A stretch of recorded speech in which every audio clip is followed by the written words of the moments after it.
नाही, आज मागच्या 8 दिवसापासून सलग लातूर जिल्ह्यामध्ये मोठ्या प्रमाणामध्ये पाऊस चालू आहे। आज एक पीक आपल्या लातूर जिल्ह्यातलं सोयाबीनचं पीक आहे, जवळपास 4-1 लाख हेक्टरवर आधी त्याची लागवड करण्यात आलेली आहे। ते पीक 100% शेतकऱ्यांच्या हातातून गेलेलं आहे हे सांगण्यासाठी, त्याची बैठक घेण्यासाठी आणि त्याचं निवेदन माननीय जिल्हाधिकाऱ्यांना आम्ही देण्यासाठी आलो। आज पूर्ण जिल्ह्यामध्ये एकाही मंडळामध्ये आज जर पाहिलं, शेतकऱ्यांच्या हाताला लागल असे एक देखील पीक शिल्लक राहिलं। रस्ते वाहून गेलेले आहेत, पुलं वाहून गेलेले आहेत, ह्या देखील गोष्टीचा आम्ही माननीय जिल्हाधिकारी महोदयांना आम्ही त्या ठिकाणी निवेदन, माननीय मुख्यमंत्री महोदयांना निवेदन दिलं, त्याची एक प्रत आणि त्याची माहिती देण्यासाठी आम्ही इथं आलोय। आज सर्व शेतकरी बांधवांच्या वतीने लातूर जिल्हा हा ओला दुष्काळ जाहीर करावा। शेतकऱ्यांचं 100% नुकसान त्या ठिकाणी झालेलं आहे।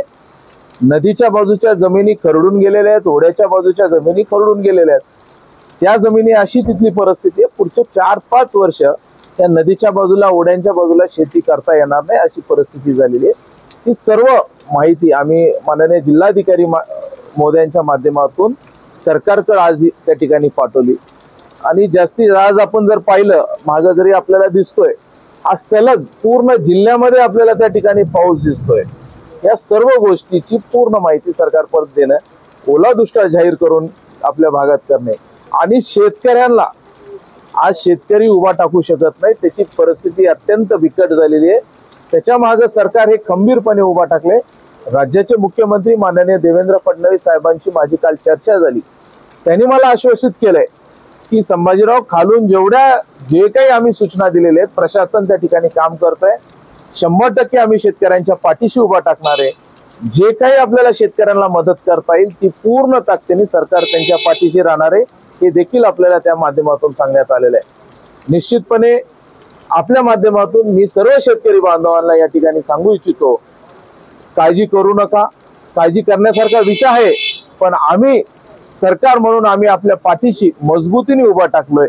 निश्चितपणे सरकारच्या माध्यमातून शेतकरी बांधवांना जे काही सहकार्य, अधिकचं सहकार्य जे काही देता येईल ते देण्याचा आम्ही प्रामाणिकपणे या ठिकाणी प्रयत्न करू। जिल्ह्यात अनेक ठिकाणी ढगफुटी झाल्यामुळे जीवितहानी झालेली आहे, अनेक लोकांना, तरुणांना जीव गमावला गेला आहे। सरकार कसं बघतं या लोकांकडे? निश्चितपणे लातूरच्या इतिहासामध्ये पहिल्यांदा एवढा मोठ्या प्रमाणात पाऊस झालेला आहे। आज जवळपास जिल्ह्यामध्ये 5 पेक्षा अधिक जणांचे मनुष्यहानी त्या ठिकाणी झालेली आहे। शेकडो जनावर जे पशुधन आहेत हे देखील वाहून गेलेले आहेत। अनेक घरांची पडझड झालेली आहे। याची पूर्ण माहिती आज निवेदनाच्या माध्यमातून आम्ही सरकारपर्यंत पोहोचवलेली आहे। त्याचसोबत माननीय मुख्यमंत्री महोदयांकडे देखील याची माहिती दिलेली आहे। आज सकाळीच ज्यावेळेस आमचं मुख्यमंत्री महोदयांसोबत बोलणं झालं, त्यांच्याकडे जिल्ह्याची माहिती दिली।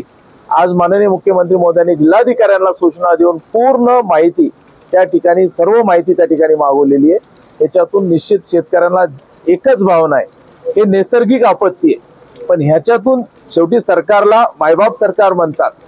आम्ही ही आपत्ती आहे, ही अडचण आहे सरकारने सांगणार नाही, पण हे सरकार शेतकऱ्यांच्या पाठीशी उभा टाकल हे मी आपल्याला सांगू शकतो। मुख्यमंत्र्यांशी आपलं बोलणं झालेलं आहे, काय आश्वासन दिले मुख्यमंत्र्यांनी? मुख्यमंत्री महोदयांनी संबंधित प्रशासनाला सूचना दिल्यात। मुख्यमंत्री महोदयांनी शेतकऱ्यांनी काळजी करू नये, त्यांच्या पाठीशी सरकार खंबीरपणे शेतकऱ्यांच्या पाठीशी उभा टाकलेला आहे। आम्ही निश्चितपणे जे काही सहकार्य करता येईल ते पूर्ण ताकदीने सहकार्य लातूर जिल्ह्याला करू, असं माननीय मुख्यमंत्री महोदयांनी आम्हाला त्या ठिकाणी विश्वास दिलेला आहे। थँक्यू।